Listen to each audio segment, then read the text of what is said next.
friends, welcome to Circle Time. Hello, hello, how are you? Hello, hello, how are you?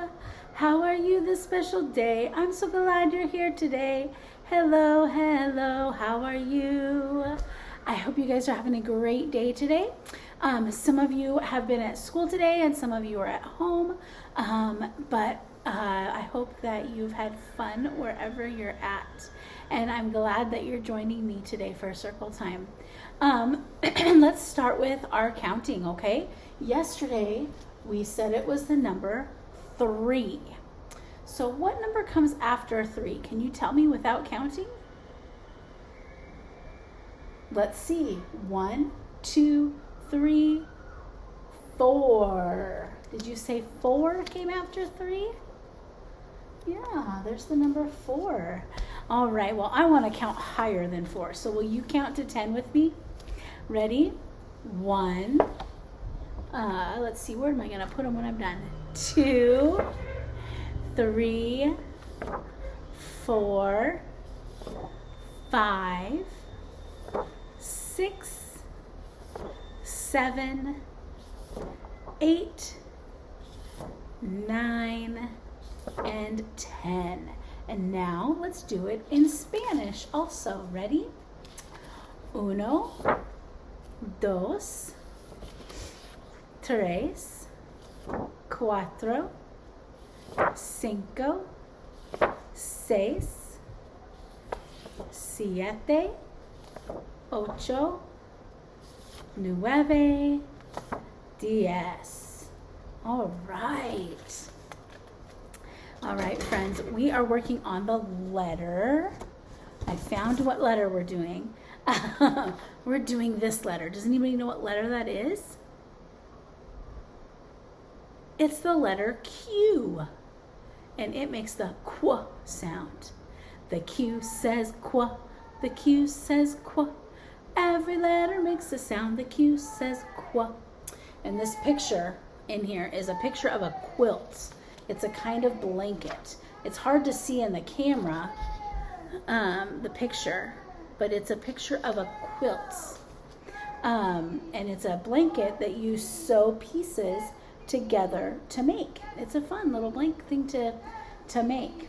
But the poem that goes with our Q letter today is Q is for queen with a crown on her head. Q is for quilt with covers, which covers my bed. Q is for questions I like asking. Q is for ducklings, quack, quack, quacking. Q is for quarter and quick and quill. I like Q, and I always will. So there's lots of Q words in that poem. When you get it at home, if you don't have it already, I want you to look at the poem and see if you can find all the Q's in the poem, okay? I have some words here, some pictures of some of those Q words. We have a queen. And here's another picture of that blanket. Do you remember what it's called? A quilt. A quilt. A big blanket. See, this one you can kind of see. It's all different kinds of squares that are sewn together to make a fun design. Here's a piece of money called a quarter. Oops, this little boy is saying shh, which means to be quiet. Do you remember what that one is called? It's a question mark. When you have a question, that's what you put at the end of your question when you're writing it down. And this is a kind of bird called a quail. Quail. All right, have you ever seen a quail before? They got this kind of cool little thing on top of their head. All right. We are doing a study on insects, and we haven't talked about it too much, but in our classroom we have some caterpillars that have already made their chrysalis. That means that they've made their cocoon and soon they're going to be butterflies. So when you come to class, you can see that, and it's super cool to see. Hopefully, I think they're going to be becoming butterflies pretty soon. And so caterpillars and butterflies are an insect. So I'm gonna read this little story here, and it's all about insects. So this is called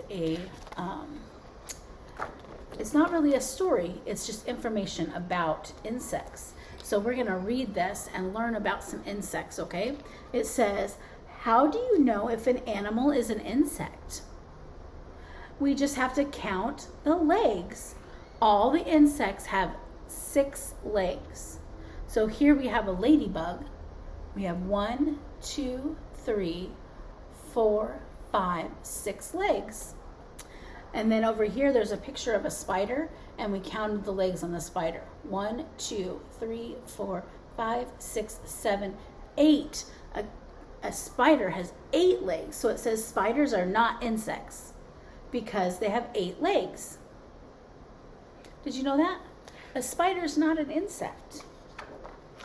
Yeah. All insects have 3 body parts. They have a head, right here, a thorax, the middle part of their body, and an abdomen. The abdomen is like, so our thorax would be like where our arms and our tummy is, and our the abdomen is their lower part where they go potty. Okay? And it says the exoskeleton is the hard covering on the insect to protect it. So insects have a hard outer shell that helps protect their body on the inside. Okay? Insects have 2 antennae. These things coming up right here, and this one over here has some over here. That's a cricket and a butterfly. They have 2 antennae, and they use them for feeling, tasting, and hearing. Some can smell with their antenna also. So they use their antenna to smell, they use them to feel, they use them to taste, and they use them to hear. So they're like their fingers, their mouth, their ears, and their nose all in one. That's pretty cool, isn't it? Some insects have wings, and they use to find food and escape from predators. So here's a ladybug that moves its shell. Look at that. It moves its shell out, and out pops some wings so it can fly away. 90% of the world's animals are insects. Most of the animals in our world are insects. Did you know that? I didn't. Some insects live together in colonies, like bees and ants. They live all together. Have you ever seen an anthill? We had one out here at the school for a while, but it's gone. And some form swarms by coming together to eat or find a new home, like locusts or grasshoppers. Do you see the leaf bug insect? It uses camouflage to look like their environment so they can hide from predators. A predator is an animal that eats another animal. So can you see in that picture the leaf bug? Here's his body right here. And here's a leg and another leg over here. There he is. But he camouflages himself so he looks like the environment that's around him, so that other bigger animals like birds can't see him and eat him. Can you spot the insects? Let's see. Remember, insects have 6 legs, antennae. They have a head, a thorax, and an abdomen. And they sometimes have wings. So let's look at all these things. Is this an insect? Yeah. What about this one? Yep. And this one? Yeah. What about the spider? Is the spider an insect? Nope, the spider's not an insect. What about a butterfly? Yep. And an ant is a is an insect. What about a slug? No, a slug's not an insect. Or what about a worm? Is a worm an insect? Nope, a worm's not an insect because it doesn't have legs, does it? Or a hard outer shell. It's a soft creature, isn't it? So that's some things about insects, okay? And I have a song that I like to sing so we remember the parts of an insect. And let's see if I can remember it without having the words in front of me, okay? It goes, head, thorax, abdomen, abdomen, head, thorax, abdomen, abdomen, compound eyes, a mouth and 2 antennae, 6 legs and an exoskeleton. I did it. I'll have to send that song home with you guys maybe next week. It's a fun one, and I love singing it when we have group time because we learn the parts of an insect. All right, friends, tomorrow we're going to read a story about butterflies and how caterpillars turn into butterflies. All right, so I will see you guys tomorrow. Goodbye, friends. Goodbye, friends. Goodbye, friends. It's time to say goodbye. Bye, guys.